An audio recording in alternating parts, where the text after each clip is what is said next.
Hello. तो अपने ना विभिन्न प्रक्रमों में किया गया कार्य पढ़ रहे थे, है ना, पिछली क्लास में। यानी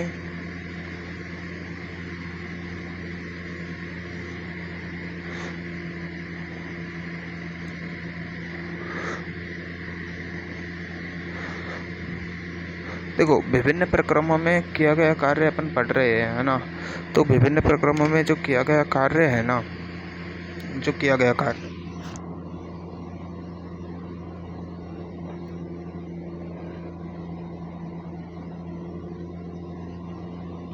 जो विभिन्न प्रक्रमों में अपन को कार्य ज्ञात करना है। तो देखो, पहली बात तो अपन पिस्टन कैसा ले रहे हैं, है ना। जो जो अलग अलग प्रक्रम होते हैं उनके हिसाब से अपन पात्र लेते हैं। जैसे अपन वो आइसोथर्मिक प्रोसेस होती है जिसमें समतापीय प्रक्रम लेते हैं। उसमें ताप कैसा भी ले सकते हैं, पात्र कैसा भी ले सकते हैं। समतापीय पात्र लेना है। समतापीय पात्र मतलब दबाव समान होना चाहिए। उसके लिए अपन ने शुरू में पढ़ा था, खुला पात्र होता है उसमें दबाव समान होता है। समायतनिक प्रोसेस, अगर आयतन को समान रखना है तो अपन को बंद पात्र लेना होगा। बंद पात्र मतलब उसमें जो पिस्टन है वो मूवेबल नहीं होना चाहिए। अगर पिस्टन गति करेगा तो आयतन में कम ज़्यादा हो जाएगी, है ना। तो बंद पात्र या ट्यूब में, जैसे कोई टेस्ट ट्यूब होती है ना, उसमें अपन कोई प्रोसेस कराएं, या दृढ़ संपीड़न हो उसमें अपन ऐसी चीज़ों में अपन करते हैं, है ना। तो अपन देखो, विभिन्न प्रक्रमों में सबसे पहले लेते हैं समायतनिक।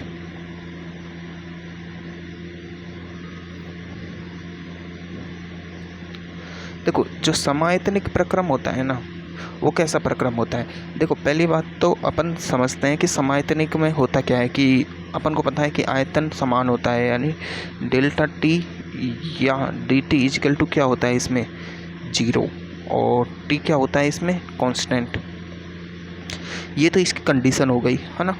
और अपन क्या देख रहे हैं, कार्य। पहली बात तो समायतनिक प्रोसेस होता किस पात्र में है।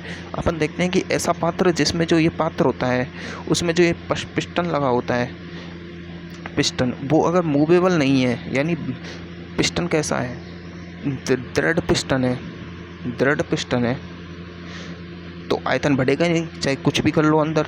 और ये क्या है, दीवार होनी चाहिए, दीवार होनी चाहिए, है ना। तो दीवार यानी बंद पात्र या दृढ़ पिस्टन होना चाहिए। इसके लिए अपन को पता चल गया, है ना। तो अब ये जो समायतनिक प्रोसेस होती है अपन को पता है, उसमें टी इजिकल टू क्या होता है, कांस्टेंट। नहीं, अरे आयतन नहीं, समायतनिक है ना, तो टी क्यों होगा।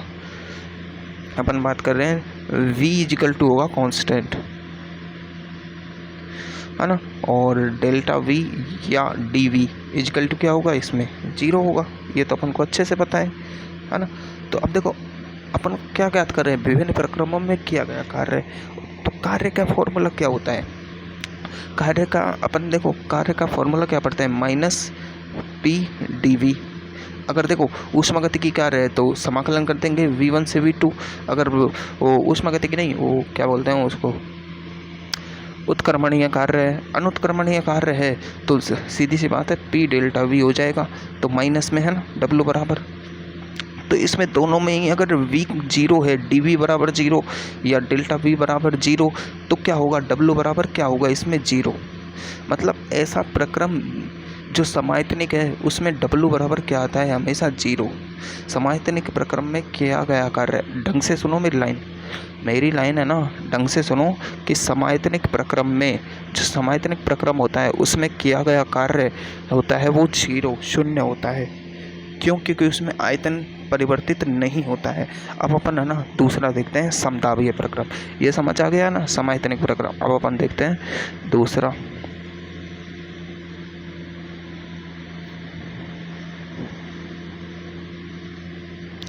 समतापीय प्रक्रम। सीधी सी बात है, दबाव समान होना चाहिए। और दबाव समान कब होगा, जब वायुमंडलीय दबाव के बराबर होगा।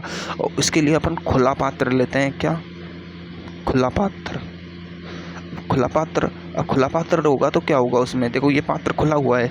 अब जैसे चाय है, अब इस चाय भरी हुई है और चाय से ऊष्मा निकल रही है, हीट निकल रही है और भाप भी निकल रही है ना। भाप भी निकल रही है मतलब पदार्थ भी निकल रहा है और ऊष्मा भी निकल रही है, दोनों चीज़ निकल रही है। तो अब इसका, अब चाय के अंदर के जो मटेरियल, ये निकाय है, निकाय, और ये क्या है, सराउंडिंग है, ये सराउंडिंग है। सराउंडिंग और निकाय सिस्टम दोनों का जो दबाव है वो दोनों 1 atm के बराबर ही है, क्योंकि दोनों खुला पात्र में है। तो खुले पात्र में जो रिएक्शन होती है उसमें दबाव 0 होता है, तो वो बराबर होता है 0 क्यों, 1 atm के बराबर। अब इसमें क्या होगा, डेल्टा P या dP समदाबीय है ना, तो 0, P इजिकल टू क्या होगा, कांस्टेंट। अब देखो समदाबीय प्रोसेस में क्या होता है, P इजिकल टू कांस्टेंट होता है ना। P इजिकल टू कांस्टेंट है तो मतलब अब क्या होगा, W बराबर क्या होता है, -PdV है ना। क्या होता है, -PdV। अब अपन को पता है -PdV या -P डेल्टा V। अब देखो P तो कांस्टेंट है ना, कांस्टेंट है, P कांस्टेंट है मतलब कांस्टेंट की कोई वैल्यू तो होगी, कांस्टेंट है तो कोई 1 atm जैसे वायुमंडलीय दबाव के बराबर होता है 1 atm या 2 atm 10 atm या फिर कितना mmHg, जितना भी होगा वो फिक्स होगा, मतलब 0 तो नहीं होगा। ये थोड़ी ना कह रहा है कि यहाँ पर G 0 है, लेकिन डेल्टा P ये तो 0 होंगे, ये वाली चीज़ तो 0 होती है। अंतर मतलब दबाव में अंतर, ये क्या है, दबाव में अंतर क्या है, ये है दबाव में अंतर। और ये क्या है, ये दबाव है। यहाँ पर देखो V कांस्टेंट है, इस जगह पे V कांस्टेंट है, लेकिन आयतन में अंतर, आयतन में परिवर्तन क्या है, 0।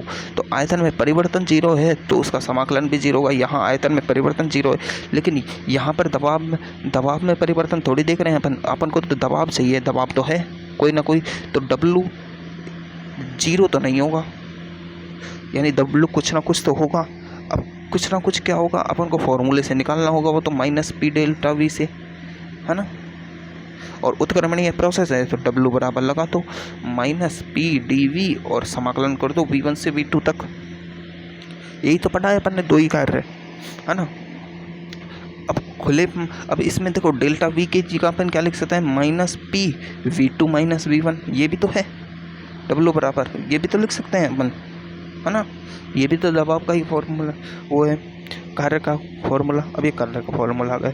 अब देखो मैं एक बात बताता हूँ, अपन देखो यहाँ पर ये है क्या, वर्क बराबर क्या है, ये PV कार्य है, PV कार्य है ना, PV कार्य है।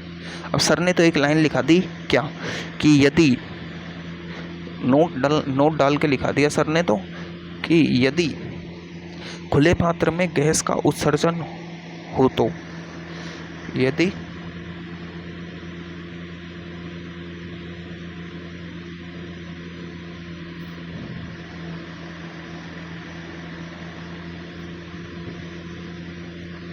वो तो अपन को कार्य का फॉर्मूला पता है क्या यूज लेना है, अपन को लेना है डेल्टा NGRT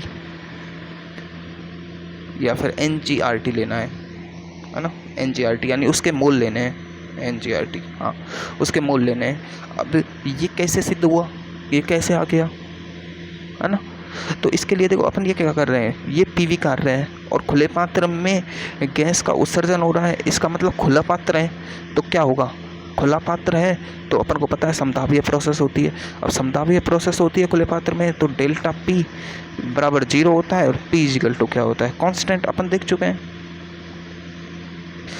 कांस्टेंट होता है ना। तो अब देखो, अब अपन वो गैस समीकरण क्या होती है, गैस समीकरण होती है PV बराबर nRT। N की जगह अपन Ng ले सकते हैं, कोई दिक्कत थोड़ी है। ये क्या है, N क्या है, मोल। अब मोल किसके ले रही है अपन ने, गैस के, यही तो हुआ Ng। Ng क्या है, मोल किसके, गैस के। अब यहाँ पर P समदाबीय प्रोसेस है, खुले पात्र में रिएक्शन हो रही है, मतलब आयतन में परिवर्तन हो रहा है, खुला पात्र हो रहा है। खुले पात्र में से गैस जो, जैसे चाय है, चाय रखी हुई है, अब चाय का कप होता है, उसमें से क्या होता है, उसकी भाप निकलती रहती है, मतलब चाय में कमी आती रहती है, आती तो है, चाहे माइनर कमी आए लेकिन आती तो है, मतलब डेल्टा V तो होगा, अंतर तो होगा, लेकिन डेल्टा P नहीं होगा क्योंकि खुले पात्र की रिएक्शन है ना। तो P तो कांस्टेंट है ही, P तो कांस्टेंट है ही। V की जगह यहाँ पर क्या लेंगे अपन, delta V। P delta V बराबर क्या लिख सकते हैं अपन, NGRT। ले सकते हैं ना। तो इसलिए सर ने बोला है कि यदि खुले पात्र में गैस का उत्सर्जन हो ना तो अपन कार्य का डायरेक्ट फॉर्मूला यूज ले सकते हैं -mg/T। तो ये अपन को याद रखना है ना। बहुत आसान बात है ये तो, है ना। अब अपन देखो तीसरा प्रक्रम देखते हैं। तीसरा प्रक्रम है समायतनिक प्रक्रम। कौन सा प्रक्रम है? समायतनिक। तो इसके बारे में देखो बहुत अच्छा प्रक्रम है। अपन देखते हैं समायतनिक। देखो ये वाली बातें है ना, ये वाली बातें तो मैं पहले ही पढ़ा चुका हूँ तुमको, बस इसमें नहीं बताई है। तो ये वाला पीवी कार्य नहीं बताया मैंने, बता दिया। समतापीय प्रक्रम में कार्य क्या होता है, समायतनिक प्रक्रम में कार्य 0 नहीं होता है, बता दिया मैंने, पहले ही बता चुका हूँ ये सब चीज़ें मैं, है ना। ये कोई बड़ी बात नहीं है। समायतनिक प्रक्रम में कार्य, समतापीय प्रक्रम में कार्य, ये तो तुम फॉर्मूले से देख के ही निकाल सकते हो, आराम से निकाल सकते हो ना, है ना। तो अब देखो समायतनिक नहीं है यार, ये क्या कर रहा हूँ मैं, समतापीय प्रक्रम का कार्य, है ना। समतापीय प्रक्रम में कार्य है। अब देखो समतापीय प्रक्रम 2 प्रकार के होते हैं।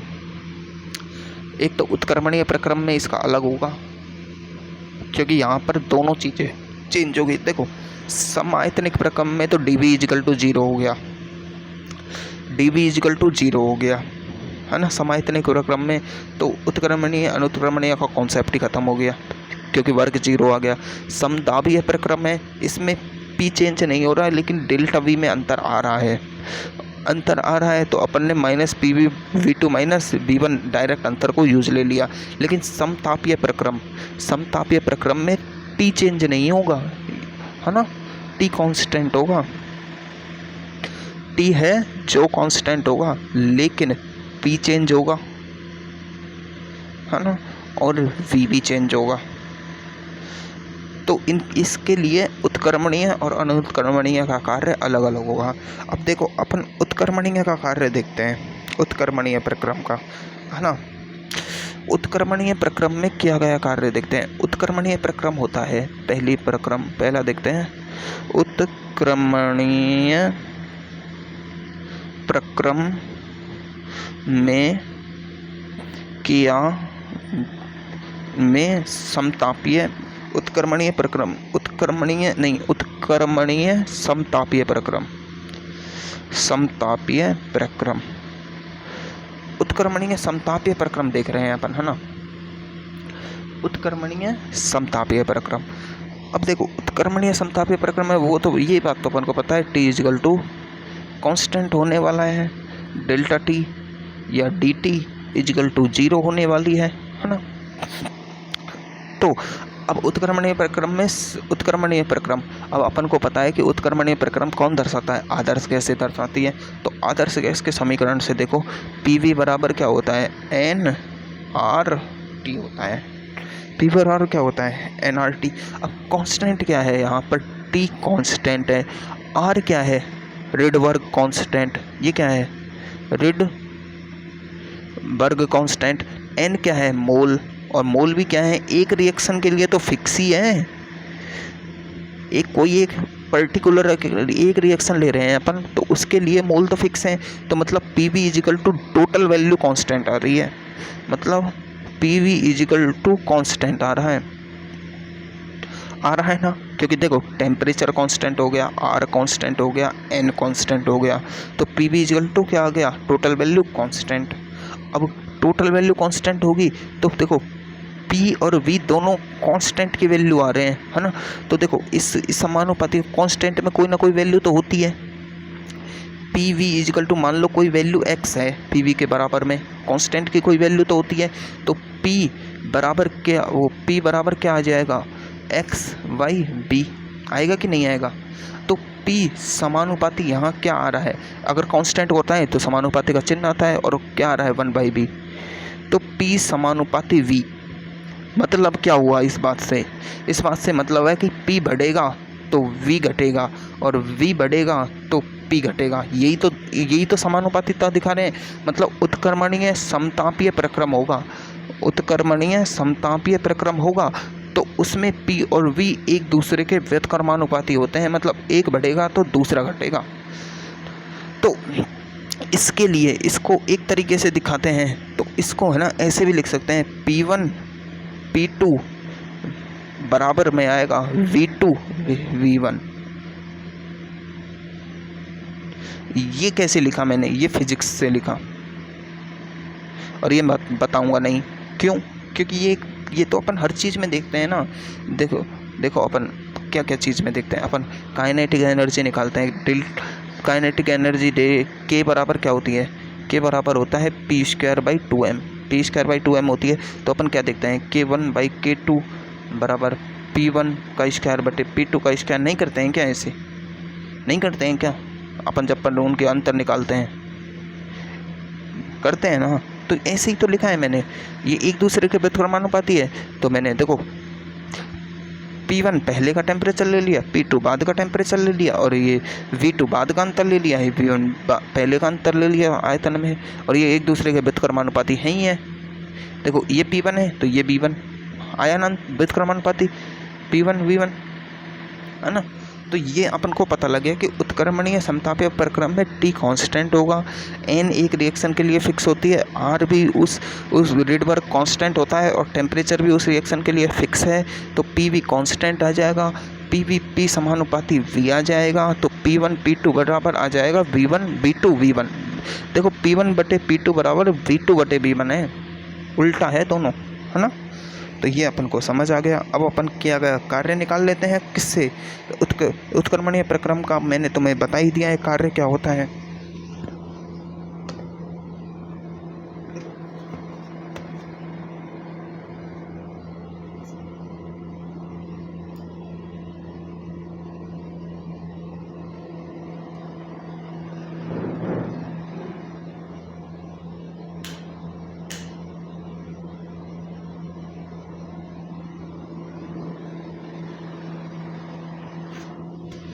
देखो अपन के पास क्या आया, उत्क्रमणीय समतापीय प्रक्रम में अपन के पास आया क्या, अपन के पास आया सबसे पहले P समानुपाती V, है ना। और इसके लिए अपन ने क्या लिया, P1/P2 बराबर V2/V1। ये सब अपन ने देख लिया। लेकिन देखो जब व्युत्क्रमानुपाती का ग्राफ कैसे बनता है, व्युत्क्रमानुपाती है, ये व्युत्क्रमानुपाती का ग्राफ कैसा होता है। देखो समानुपाती का ग्राफ तो देखो कुछ ऐसा होता है, ये तो समानुपाती का ग्राफ है। व्युत्क्रमानुपाती का ग्राफ होता है ऐसा, लगा पता। देखो इधर P ले लो, इधर V ले लो, है ना। तो ग्राफ देखो ये तो 0 है, इधर V बढ़ेगा, इधर P बढ़ेगा, है ना। देखो P बढ़ा, P यहाँ पे 0 था तो ये भी 0, P थोड़ा ज़्यादा हुआ तो ये भी ज़्यादा, P बढ़ता गया, ये घटता जा रहा है। देखो P यहाँ पर मैक्सिमम है, P मैक्स है इस जगह पे। तो देखो V मैक्स कितना है, बहुत कम है। V की वैल्यू कितनी है, बहुत कम। ओ अरे गलत बोल रहा हूँ यहाँ पर V मैक्सिमम कहाँ है, V तो देखो इधर है मैक्सिमम, ये V मैक्सिमम है ना। और ये P मैक्सिमम है, P मैक्सिमम कहाँ है, ये V1 पे, और ये क्या है V2, है ना। और ये क्या है, अगर ग्राफ देखें तो ये P1 है ये वाली लाइन, और ये क्या है P2, है ना। अब P मैक्सिमम पर आयतन बहुत कम है, V1 है ना कम, यानी P ज़्यादा है तो आयतन कम है।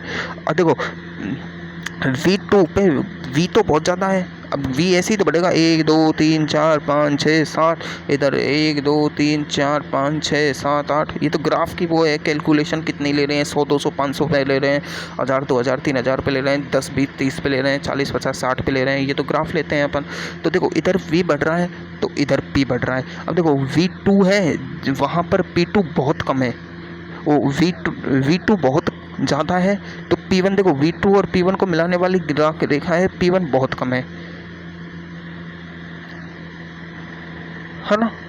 और देखो P2 बहुत ज़्यादा है तो उस पर V1 बहुत कम है। तो एक दूसरे के क्या है, ये व्युत्क्रमानुपाती का ग्राफ ऐसे बनता है ना। अब जो इसकी स्लोप होती है वो क्या होगी, इसकी जो स्लोप होगी, स्लोप क्या होगी, dP/dt बराबर क्या होता है, tan थीटा, है ना। जो क्या होती है वो नेगेटिव है। अब देखो थीटा यहाँ पर नेगेटिव कैसे है, देखो यहाँ पर एक सीधी लाइन खींचो, है ना। तो अब देखो इसकी स्लोप देखते हैं इसकी। इस पे एक सीधी लाइन खींची, यहाँ पर कहीं भी स्लोप देखनी है तो वहाँ सीधी लाइन खींचो और उससे थीटा लो इधर से, ये वाला एंगल, ये 90 से कम है, 90 से, ये 90 से कम है ना, 90 से कम है थीटा। तो जो टेन थीटा होता है ना, टेन थीटा वो क्या होता है, वो जब 90 होता है, 90 उससे कम हो, टेन थीटा 90 से कम हो तो हमेशा पॉजिटिव होता है। जो sine theta cos theta tan theta वाली सारणी होती है ना, उसमें देख सकते हैं अपन आराम से, जो 90 से कम होता है तब तक तो टेन थीटा पॉजिटिव होता है। अगर थीटा की वैल्यू अगर 90 से ज़्यादा हो जाए, थीटा अगर 90 से ज़्यादा हो जाए ना, तो जो टेन थीटा है ना वो नेगेटिव में आ जाता है। अब इधर देखो, ये वाला ग्राफ है इसका, कैसा, ऐसा। अब इस पर सीधी लाइन खींचो, यहाँ खींच दी, चाहे यहाँ खींच दी, चाहे यहाँ खींच दी, कहीं भी देख लो, और ये इसकी सीधी लाइन है, ये 90। अब देखो हर दम थीटा 90 से ज़्यादा आ रहा है, थीटा 90 से ज़्यादा आ रहा है, तो इसकी जो स्लोप है, स्लोप क्या होती है, टेन थीटा, और टेन थीटा बराबर क्या होगा, dp बाई dt, है ना, dp बाई dt। कैसे, ये इसका बेस है, ये इसका क्या है, हाइट यानी लंब। तो देखो L के ए, तो L बाई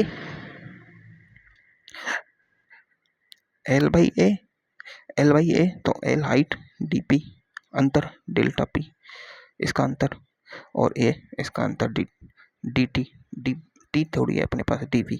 तो ये जो स्लोप है वो नेगेटिव आ रही है ना, माइनस p बाई v, क्योंकि जो थीटा है वो नेगेटिव है, थीटा क्या है यहाँ पे, नेगेटिव, तो स्लोप क्या आएगी, नेगेटिव, है ना। तो अब ये तो अपन को पता चल गया कि इसकी जो स्लोप है वो क्या होगी, नेगेटिव।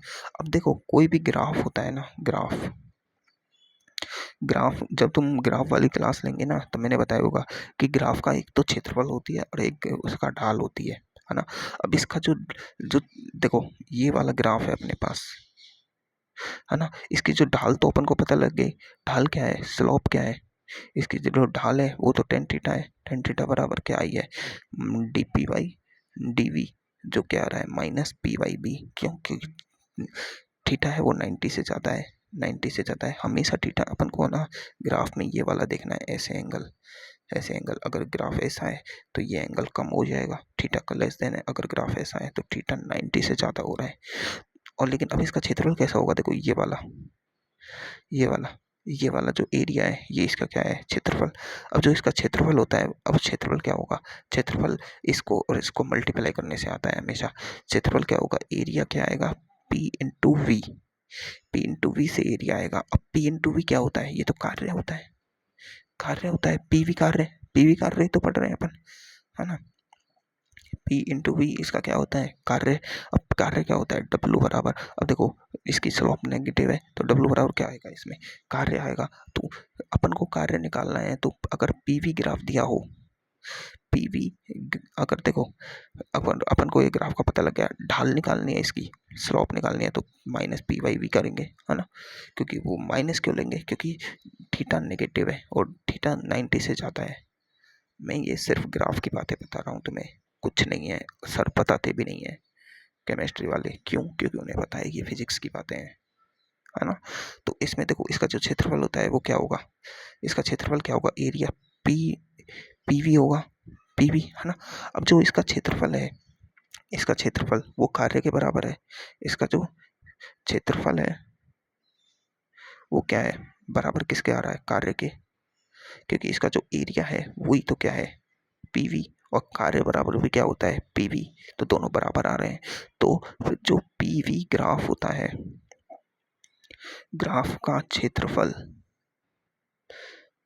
क्या बताता है, तो ये बताता है कार्य को, क्या बताता है, कार्य के परिणाम, कार्य के वो बताता है इसको, परिणाम को, रिजल्टेंट बोलते हैं ना उसे, रिजल्टेंट। जैसे कोई भी ए का परिणामी क्या होता है, ये वेक्टर, है ना, ये वाला, तो कार्य के W के परिणाम को बताता है, ये परिणामी वेक्टर, है ना, तो परिणाम को बताता है। तो अपन कोई भी ग्राफ है, अगर देखो देखते हैं, मैं तो 2-3 ग्राफ देता हूँ, है ना? उनको देखना ढंग से। ये है देखो, एक तो ये ग्राफ है, एक ये ग्राफ है और एक ये ग्राफ है ना? देखो ये पी वी है, ये पी वी है ना? ये पी ये वी है, ठीक है? 3 ग्राफ दिए मैंने, है ना? अलग-अलग है। अब इसमें देखो, इधर मिलाएं तो P1 आया, इधर मिलाएं तो P2 आया, इधर मिलाएं तो V1 आया, इधर मिलाएं तो V2 आया, है ना? तो इसका जो ग्राफ है, इसका जो एरिया है वो क्या है? ये इसका ये क्या है? एरिया। इसका ये एरिया हो गया, है ना? ये इसका एरिया हो गया और ये इसका एरिया हो गया, है ना? तीनों ग्राफ अलग अलग है, तो किसका एरिया ज़्यादा है? ये ए ग्राफ है, ये बी ग्राफ है, ये सी ग्राफ है। एरिया किसका ज़्यादा है? एरिया ज़्यादा है ए का, ए से ज़्यादा है बी का, बी से ज़्यादा है सी का। क्या? क्षेत्रफल। क्षेत्रफल। तो जब क्षेत्रफल इनका ज़्यादा है और क्षेत्रफल ही क्या बताता है? कार्य। तो कार्य किसका ज़्यादा होगा? किस ग्राफ का? किस ग्राफ का ज़्यादा, सबसे ज़्यादा कार्य किसका होगा? सबसे ज़्यादा कार्य होगा सी का, फिर होगा बी का, फिर होगा ए का। सही बात है। अगर ऐसी इसी ग्राफ को अपन एक और तरीक़ा से देखें, अगर एक ही ग्राफ ऐसे दिया, ऐसे दिया, ऐसे दिया, ये ए लाइन है, ये बी लाइन है, ये सी लाइन है, कार्य किसका ज़्यादा होगा? सबसे ज़्यादा कार्य होगा सी का, क्योंकि सबसे ज़्यादा एरिया इसका ही बनेगा, यहाँ से यहाँ तक का, इसका यहाँ से यहाँ तक का, यहाँ से यहाँ तक का। अब इसकी ढाल देखें, ढाल यानी स्लॉप, स्लॉप किसकी ज़्यादा होगी? तो देखो थीटा 90 से ऊपर होने पर, 90 से ऊपर होने पर नेगेटिव हो जाता है टेन थीटा, है ना? नेगेटिव हो जाता है।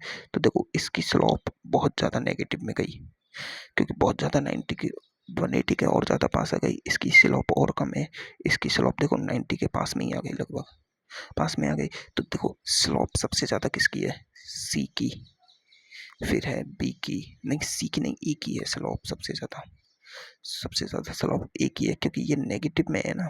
नेगेटिव में वैल्यू जितनी कम होगी, नेगेटिव में वैल्यू जितनी कम होगी वो उतनी ही ज़्यादा होती है। जैसे -10 ज़्यादा होता है कि -1? -1 ज़्यादा होता है। तो नेगेटिव में सबसे कम वैल्यू इसकी है, तो स्लोप ए की सबसे ज़्यादा होगी, फिर बी की ज़्यादा होगी, फिर सी की ज़्यादा होगी। लेकिन कार्य किसका ज़्यादा होगा? सी का। ये तो ग्राफ की मैंने पर्टिकुलरली ग्राफ को समझाया है। अब अपन है ना, अब देखो क्षेत्रफल अपन को पता लग गया क्या होता है। क्षेत्रफल क्या बता रहा है यहाँ पर? क्षेत्रफल कार्य को बता रहा है, और कार्य क्या है? पीवी, ग्राफ का क्षेत्रफल, है ना? तो अब अपन W बराबर पीवी का, यहाँ पर उत्क्रमणीय कार्य है तो V है, जो dV अंतर है जो छोटा होगा, छोटे छोटे प्रक्रमों में उत्क्रमणीय पढ़ रहे हैं ना। तो अब इसका अपन समाकलन करते हैं यहाँ से, है ना? ठीक है।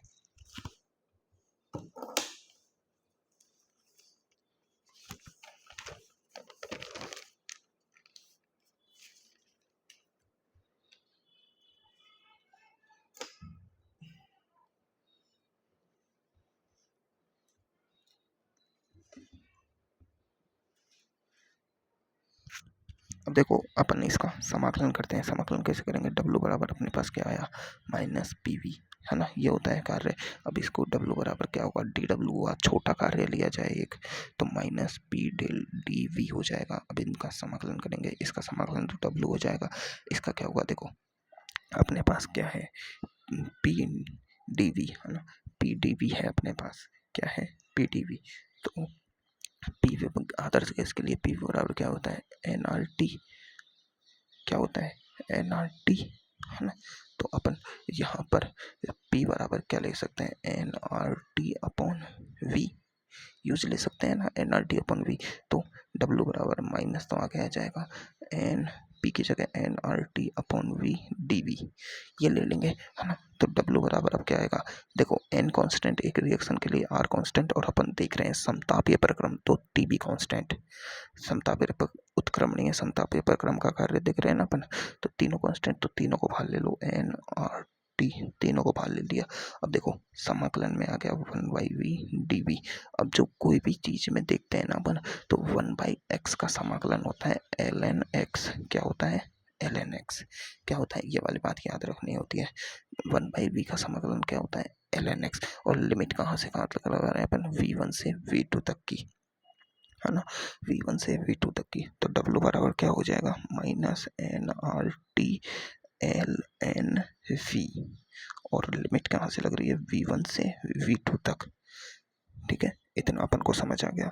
तो अब अपन इसको और कैसे कर सकते हैं, मॉडिफाइड करके, माइनस एन आर टी, देखो l n V two minus V one, कैसे लिख सकते हैं, l n V two minus V one, limit को लगाते हैं तब ऐसे आता है। ठीक है, अब देखो जो ग्राफ होता है ना, ग्राफ जो, देखो एल एन हो, एल एन लिखें चाहे लॉग लिखें, दोनों में अंतर किसका है, एल एन बराबर होता है 2.303 लॉग।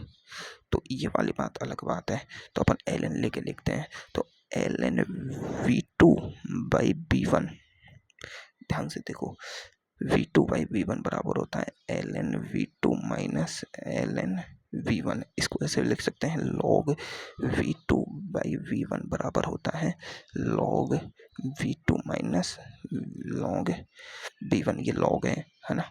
और एक होता है log V two dot V one, यानी वी वन या we two, V one V two बराबर होगा log V one plus log V two. ये ऐसे ये ना लॉग की समीकरणें होती हैं, है ना, लॉग को सॉल्व करने की, है ना।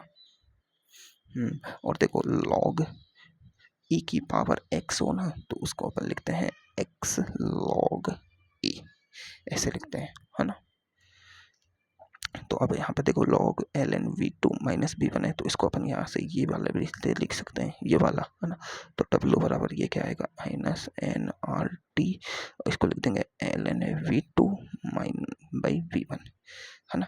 अब देखो एल एन की जगह अपन क्या लिख सकते हैं, 2.303 लॉग।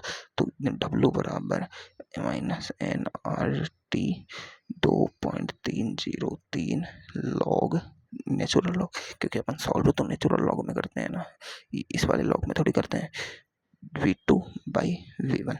तो अब इसके जो समीकरण, मेन समीकरण बनी वो क्या है, कार्य की, वो है माइनस 2.303 एन आर टी, है ना, log V two by V one. ये है कार्य की मुख्य समीकरण।